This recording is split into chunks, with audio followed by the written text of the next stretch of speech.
clothes, right? It's just clothes, and it's not. I don't agree with the notion by people that you should dress how you should want to be addressed. No. We are a progressive society who are very dynamic. So one of the things people just don't know is that I'm actually a very chill guy. Just I love my casual clothes more than anything because I feel like they're very comfortable. Hello, lovers. Welcome to another exciting episode. This is Tiwi Tash, and if you just tuned in for the first time, please go and watch the other episodes. But welcome to this one, and you know that we brew the best conversations. So as usual, I'll ask you to grab a cup and let's dish. Now, today's episode, I think in every episode, I'm always like, oh, it's a special one because I have this person, da-da-da-da. The person I have today, him and I were supposed to get married, but I don't know what happened. Life happened, and we're not married anymore, but he is an amazing friend of mine. Ladies and gentlemen, put your digital hands together for the one and only Jonah Buyoya. Okay, I really wanted to do this once I do the intro. We used to sing this song in high school. Oh my god. It's like it's the story of my life now, you know, like everywhere. It's the one thing I see every day. Every time I scroll on social media and I come across a post from you or about you, it is about Jonah being swallowed by that whale. I don't even know where this came from. You know, it's like I don't know. We never used to do this on my digital platforms until I don't know where all of this came from. We need to find the originator of this. And then should we report them for cyber crimes or something? Because recently there was this these AI videos that people are making, and on one of those AI videos somebody relived that Jonah Bible experience. Oh my goodness, my inbox, my name was being tagged in that video. It was just, I don't know who started this fish thing, but it's just out of hand. Anything, even this podcast is going to be about the fish. With a painting on the wall, and they removed the painting on the wall. You know what? This Jonah and the whale. Anyway, it comes with the name, and the name is not going anywhere. And we have built a brand around the name. So, fortunate or unfortunately, it's not going anywhere. I need to start fish farming. That's what I need to do. At this point, let's capitalize on it. Yeah.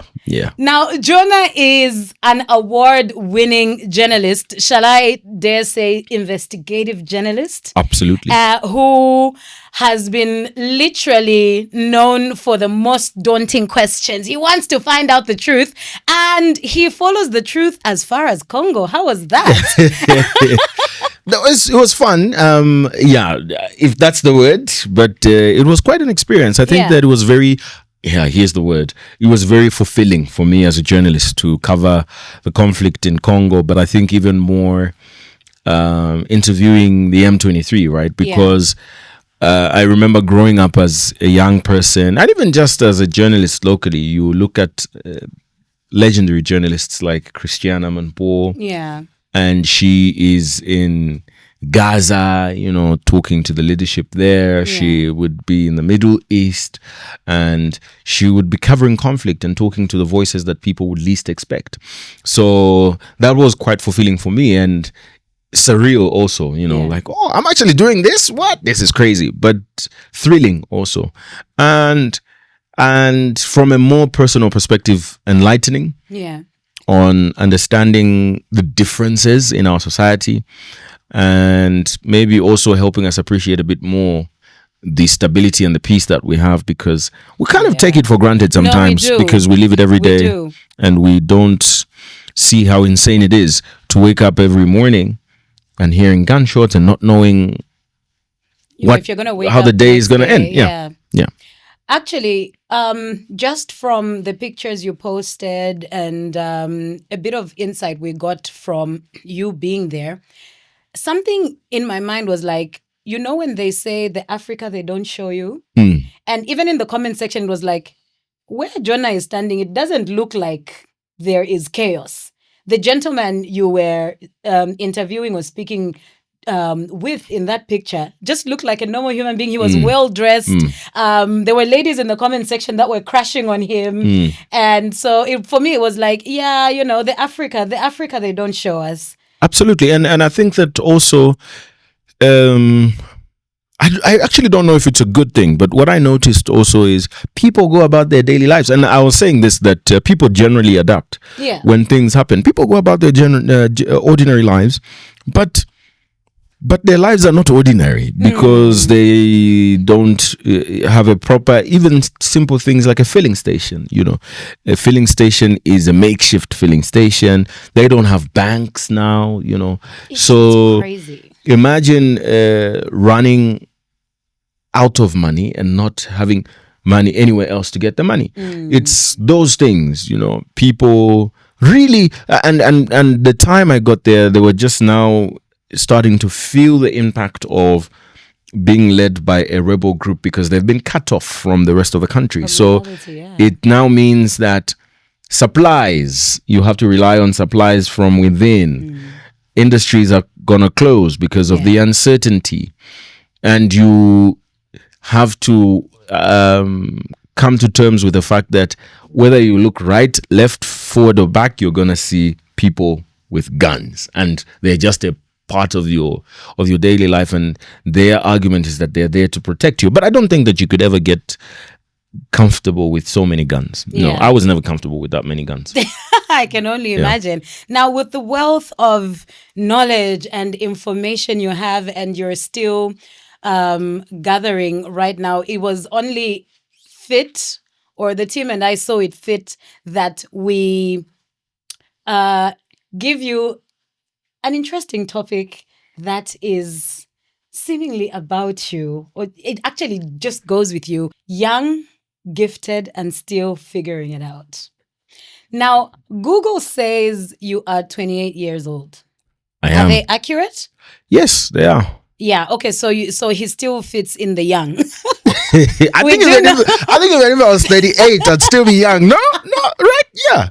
Yeah. So the first question we have for you is, of course, people see you in suits most of the times. I remember when you were driving here, I was like, "Namfuara suits," and the first thing he said is, "What was I supposed to wear?" So I'm like, "No, just kidding." Yeah. Of course, people see you in suits, and we have followed your journey from you winning the BBC awards, and now, what's something people don't see in the normal life of Jonah Buyoya?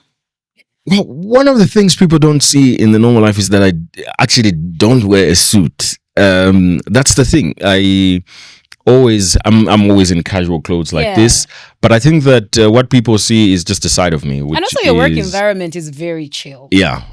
So it's just that when I'm on air, the kind of content I put out kind of requires me to be dressed a certain way. But I remember it used to be an issue. Maybe like 2021, my boss used to always be like, "It's a Monday, but Jonah is going to be wearing ripped jeans." And, and then I think it used to bother him. But guess who shows up in casual on Monday? Now it's him. Because I've always argued that, it's just clothes, right? It's just clothes, and it's not... I don't agree with the notion by people that you should dress how you should want to be addressed. No. We are a progressive society who are very dynamic. So one of the things people just don't know is that I'm actually a very chill guy. I love my casual clothes more than anything because I feel like they're very comfortable. Casual shoes are the best thing on earth. Yes.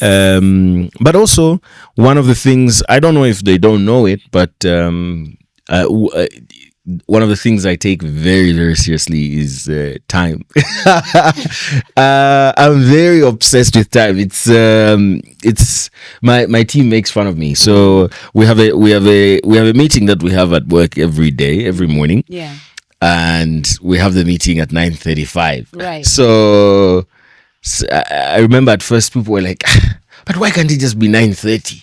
Like, why is it 9:35? Yes. Like, why is it 9:35? The precision. And it's really because I was just trying to communicate over a period of time that time is very important. Like, time is very, very important. So why don't you respond to my messages on time? Wow. No, that's not true. That is not true. I missed like 2 of her messages. Wow. 2. And just picture this. The messages she's sending on a day when Edgar Lungu is supposed to be put to rest and is not being put to rest. Makebi Zulu and the Lungu family are in court. I can't believe you and are I have smearing to feed all these lies. No, it's just the truth. I am here, aren't I? Finally, oh my gosh. Do you sometimes ever feel like you're performing a version of yourself, publicly? That's absolutely what it is. That's exactly what it is. In fact, you took the words right out of my mouth, because I always say that every job is unique, right? Every other person's job is unique. You've got You've got teachers, you've got nurses, you've got doctors, bankers, you name it. But for the most part, these people just go to work, do their thing, and then go home. Yeah. So they have the accountability to maybe their customers and their employer, if they're doing a good job or not. Yours and my job is sometimes your employer that you need to satisfy. Yeah. But you also have a whole endless list of people who are judging whether you're doing a good job or not. And that's just the difference right there. When you're a banker, you don't come on to the public and people say, you're a bad banker, and these numbers just don't match up. And you've got 100,000 people saying that. And also, they won't attack the teller. They'll attack the whole institution as opposed to an individual. Absolutely. Yeah. So, exactly. So if I'm a teller at, sorry. Well, yeah, at Natasha Bank. Yeah, at Natasha Bank. Yeah. At the Tea with Tash Bank. Yes. So if I'm a teller there and I give a client attitude, when they go on that X or Facebook account, right, they're gonna attack Natasha Tea with Tash Bank, and not the person. No. But for the line of work we're in, it's literally gonna be you. And sometimes the truth is it's not you, and I'll give you an example. A few months ago, there was an incident where we had a guy called Why Me. He was on the program, and he used the cuss word. It was a live show, and he used the cuss word. Yeah. And people were so outraged. They were so outraged. I was on leave, and I had no idea what was going on. Then I just came online and I came onto Facebook and I just found so many mentions. And someone somewhere said it was me who invited the guy. Someone, like one of these bloggers and the pages, they said it was me that invited. Crazy. And it was crazy because people, even like learned people and others, were writing long essays. Like long essays. This boy, this boy, from the time he came back from BBC, I think he just... he's become so big-headed.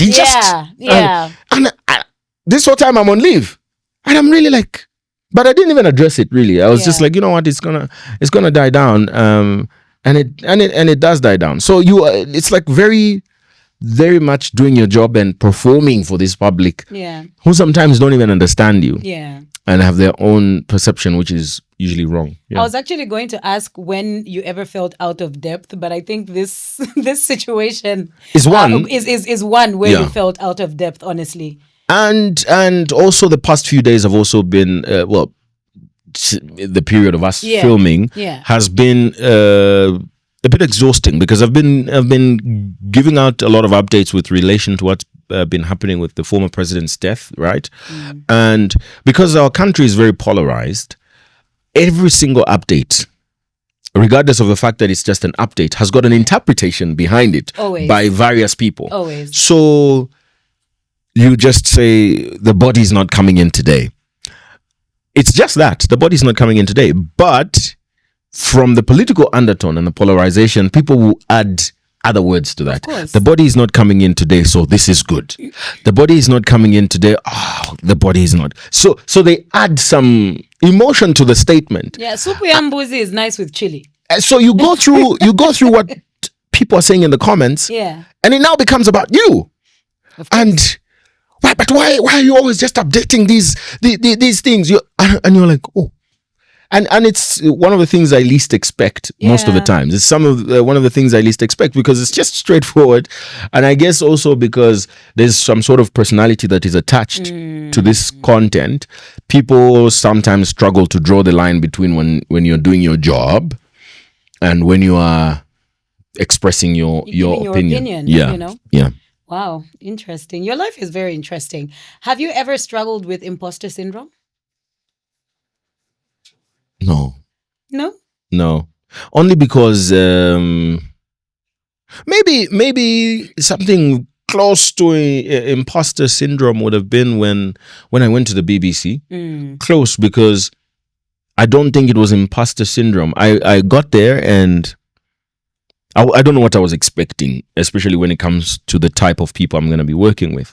But it was people very much alike me. So I was like, oh, okay. Because at first I was really like, and I get there, I'm used to going to a workplace where we've just got like 80 people on a daily basis. Yeah. And I get to 4,000 people walking into a building. Crazy. And people just how we do things at Diamond is everyone knows everyone. Yeah, it's like from the gate you're saying hello. Where's Miss P? Absolutely. Hey Miss P. Where's everyone is saying hi to each other. And then you get to where there's 4,000 people walking in and out, and they don't know each other. The only people you know are the people you work on projects with. But literally just even if you say hi, it's really maybe you're never gonna see this person again. Yeah. And so I was like, okay, what is it about these people? But getting to interact with them, when you are planning, your contributions are invaluable. Sometimes because you are coming from Zambia, you are even putting in the extra work, and your ideas are always over the top. And everybody's like, how do you come up with this stuff? And and you're like, oh, I've been preparing for this for a very long time. Preparing for this. So maybe that was pretty close. But I think I'm pretty content with what God has instilled in me. Yeah. I can acknowledge when I don't know. Yeah. That doesn't make me feel any less. I am just like, I don't know. There are things I won't know. There are things that I will know. So not really imposter syndrome. Maybe sometimes inadequate, because I wish sometimes the things I didn't know, I wish I knew. But it's okay not to know some things. Yeah. Yeah. Now, with all your wins and the leadership roles you have taken in different aspects, whether it is in your personal life or at the office, what would you say being a young leader, especially in Africa, means to you? Because some of us do look up to him and it's like, yeah, he's a leader. I want to be like Jonah when I grow up. What it means to be a young leader, and especially in Africa? I think that it's very challenging, actually. It's very challenging. I think that those of us that have had the opportunity to lead people while young have had a huge responsibility, but also have realized how challenging it is. For me, I started my media journey very young. I was 17, straight out of high school, zero experience. Well, that then became my experience. Yeah. And perhaps that's the reason. It's not even about how incredible I may be or out of ordinary, but I think it's also because of the fact that I started it very young, and so I've got the experience. Because the typical person, first I did it in reverse, started work and then went to school. But most people go to school, and then after they're done with school, then they go and start working. Maybe so that's how the curriculum should set things up. Because now everybody wants 5 years of work experience, and people are now complaining there's no jobs because where am I going to get my 5-year experience? But you see, again, in a way, how society is rigged is that before you get your qualification, the experience before that doesn't count. Yeah. Only in certain specific, unique circumstances. But I think the point I was driving at is because of that experience that I've gotten over the years, I think that's what has guaranteed this progression in terms of leadership. Because here's someone that has been working in your institution or in an industry, and you're seeing them grow. So you are seeing the things that they've learned it is only right that they progress. For sure. And I think that every single person progresses in an institution. Maybe not to the very top of leadership, but people move from one point to the next. So this is just an actualization of what a career has been like, and one of the things I struggled with now I'm not so young, but I became a manager at the age of 21. Listen, I became a manager at the age of 21. You don't want to know what I was doing at 28, okay? Or 21. well you see, I became a manager at the age of 21, and at the age of 20 actually, and I was leading people that were like 8 years older than me. Yeah. So it's not so challenging now, because I may be with people that are older than me, but I think collectively as society, we've also come to agree that, for example, when somebody is above the age of 25, people above 25 and 40 are pretty much in the same age group, because you can have real life conversations about life. Yeah. And you stop seeing somebody who's 25 as a child. Within the decade. Exactly. It's within the decade. So Absolutely. we're experiencing the same things. And maybe there are certain things that are going to happen to a 25-year-old that won't happen to a 40-year-old, and they might seem immature, but it's really just a matter of time and experience. Yeah. But a 25-year-old and a 40-year-old can actually can coexist. Agreed. So now it's not much of a problem. Yeah. But then it was, you have to hold somebody accountable. And I'm talking about 8 years, but there were people that were like 12 years older, and sometimes work can get tough. And I noticed that being a young leader also was making me a bit of a monster, because you're so young, people don't want to really listen when you are just they're talking. kind of going to take advantage of the fact that you're younger. So you kind of have that aggression and at home you're told abakalamba kuba pero mchinshi. Exactly. So it's challenging, especially in the context of Africa, because we respect our elders. Yeah. And we respect their opinions. We are conservative. And then your elder does not meet their KPIs. And you are like, you are failing on your duty. Right.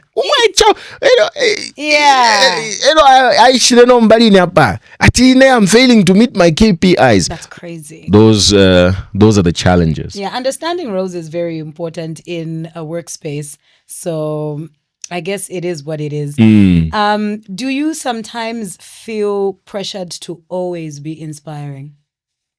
I used to, but I think that all of us realize that it's not that deep when the older we grow. Like, honestly, we all realize that it's not that deep the older we grow, and we just acknowledge that life is not that, like, is, I don't know how I can describe this, but the older you grow, the more you realize that life is just about living every day as it comes. And people should draw inspiration not because you want them to draw inspiration. Like, then you're not living your life. It should just happen organically. Exactly. So if you like what I'm doing, good. If you don't, that's also fine. Yeah. There's an endless list of people that can inspire you, but you should be inspired by the way I live my life, but not by what you think is the ideal way I should live my life. Yeah. And of course, we all have some level of standard which is acceptable in society as to, morality. And I don't want to delve into morality, but I'm talking about professional morality. Yeah. Like, this person is hardworking, they get results, they are doing something with their life, they're productive and all those things. Putting away all the other arguments of morality. So when we look at those things, I think those are the things that should inspire you, because if you expect this specific version of someone, you'll be so disappointed. Yeah. That's why they always say you should never meet your heroes. Yeah. Because you might just get disappointed. You meet me, I scream at the office. I don't I get irritated when people are late. I do all those things, and then you start disliking me and get disappointed. Do you have an alter ego for when you get on camera? No, because when I started this, especially TV, I was told specifically that this is not acting. Like Agreed. us presenting and especially journalism and all that. It's not acting. We are living our real lives and telling people's real lives and real life stories. So there's no alter ego. It's me. You see, it's me. And a lot of times, and even now, more that I'm changing my belief of what journalism is, you hear more of my personal thoughts on issues, and I'm weighing in on opinions because that's my real life. If you weren't doing this job that you're doing now, what job would you be doing? I'd be a lawyer.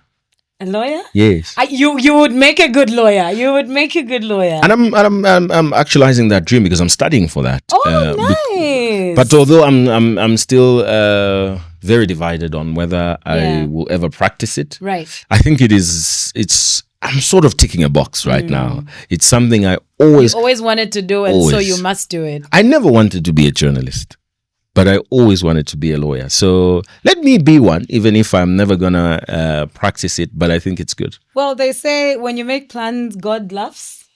True. So this is the case. Yeah. Now we are going to swing this whole chat to a lighter note because we need to find out what makes Jonah, tickle, or what tickles fancy. What tickles my fancy? Yeah. What tickles Jonah's fancy? And so we're going to play this game, Jonah. Don't look scared. No, So we're going to play Never Have I Ever. I think I've played it before, but I don't remember the rules. Don't worry. It does not include taking off your clothes or. We know you're a man on the job, so you won't be taking shots of alcohol. Yeah. So, we just need you to be as truthful as possible.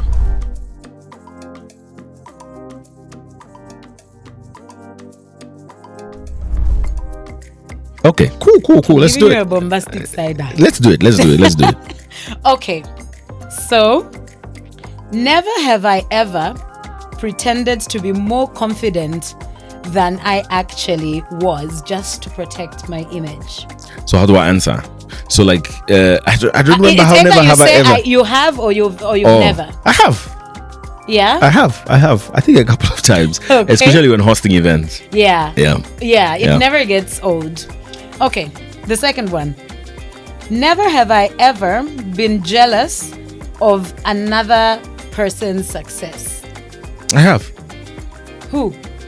I don't remember, but I just think that I'm human, probably. Yeah. Yeah. Okay. Never have I ever complimented someone, but secretly felt they were not worthy of it. I have. Now I wish we had the Don Julio. No, I have. And I was thinking about that just yesterday. Yeah. Because I was hosting an event, and so as I was going out, one of the people that was attending the event came to me and said, "Oh, that was so great. You did such a lovely job." So I was thinking about that because I've also said that to someone and they didn't really do a good job. I'm done. I'm like, "Oh, no, that was so good." But I was really like, "Ooh, what a mess." Yeah. This one is just a direct question. Is there a person in the industry you think gets way too much credit? If you have that person, you have to mention them. Let me think. Because I like to be honest. I don't know if I should be scared. Mm-hmm. No, I think the people that get the credit kind of deserve it. Yeah. There's certain things I don't agree with them. Maybe how they behave and whatnot, but I think that they deserve the credit they get. Yeah. Okay. I did have a few names, but I've just thought actually they're pretty good at what they do. The credit. Yeah. Okay. Never have I ever taken a job or opportunity but knew I wasn't ready for it. No. Yeah. No. Yeah, I have. that you maybe not ready, maybe not deserve. There are some that I kind of felt like it's not in my forte. It's not my forte, and I'm not really good at this. But I think whoever gave it to me is from another. I don't know, but yeah, I have had those situations, but not really not been ready for it. Yeah. What is the most immature thing you've done, despite being considered a very wise leader? The most immature. Don't I do immature things every day?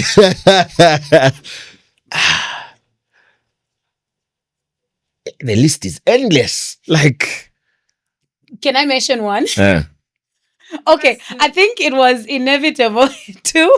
The team is saying give us two. yeah, you mentioned Okay, the one I was going to say is when you were reading about the news, Oh, something yes. to do with That came in to Kenya, mind. and That's you were the reading pair about of buttocks.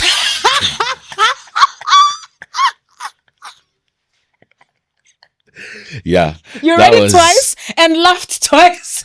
The second laugh was just out of Yeah, this world. that was quite That immature. is crazy. But it's one of my favorite videos. I'm not gonna lie. Honestly. One of my favorite videos because I was just being a human being.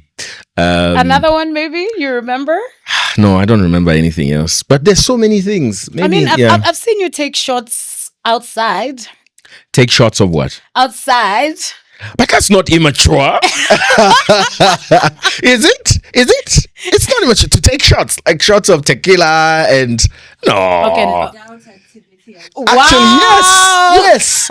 It's an adult activity. Okay, I agree. Yes. Anyway, never have I ever judged someone who didn't meet my standards for excellence. I have. A lot But of also, times. you're a judge on the next DPS, diamond yes. and Plus, all that. plus, I'm So I a guess- leader at my organization. Yeah. So it's literally just what you do on a daily basis, judging Yeah. people's excellence. What's one mistake you've made in your career that no one knows about, or maybe a few people know about? What? It's the thing. It's like mistakes are so many. One. I don't know why I'm laughing before I even hear this. So there was this one time it was 2021. It was a heated political period, and we invited one guest, Bowman Lusambo, for an interview. But I don't know what happened. We invited another guest, so the two of them came. Yes. But that was not the tea of the story. It was that the two people that came did not like each other. Get along. Yeah. Oh my God. Yeah. So they didn't get along. And then they find each other there. And both of them are upset and both of them leave. And we're left with no guest. Yeah, that was chaotic. It was. Although Bowman came back after some time and he did say a few things actually about the guest on air. On that day. That's crazy. Have you ever let the pressure to impress change to change who you are off camera or offline? No. No. Okay, the last one. Name one thing about being young and gifted that's honestly exhausting.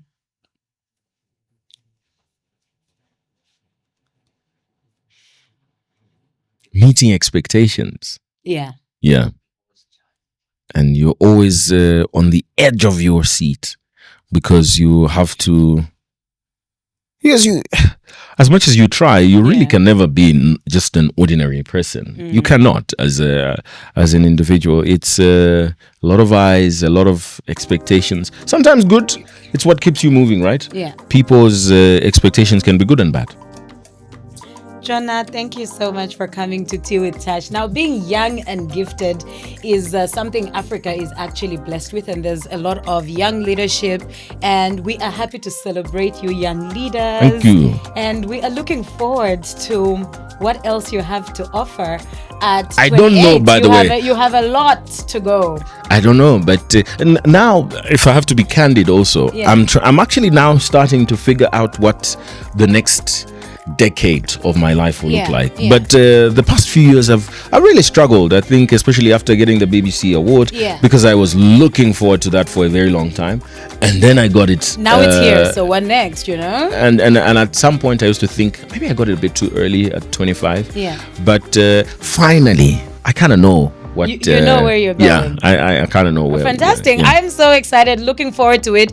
Even if you don't respond to my messages on time, I will still get to know what is happening in your life. Fake news, by the way, fake news. Propaganda machines out to scandalize me. You people in opposition scandalizing. Where can people find you on the socials? X, my handle is at Buyoya Jonah, and on Facebook at Dingindaba Jonah Buyoya, and on TikTok. Some of you might know him as the man that was swallowed by the whale, but the rest of us here in Zambia just know him as this amazing journalist, amazing friend, amazing colleague, and super creative, young and gifted African leader. This has been Tea with Tash. Now you know this is not your grandma's average tea party. So meet us next week, same place, same time. It's every Wednesday at 6 p.m. From me and the man that was swallowed by the whale, it is goodbye.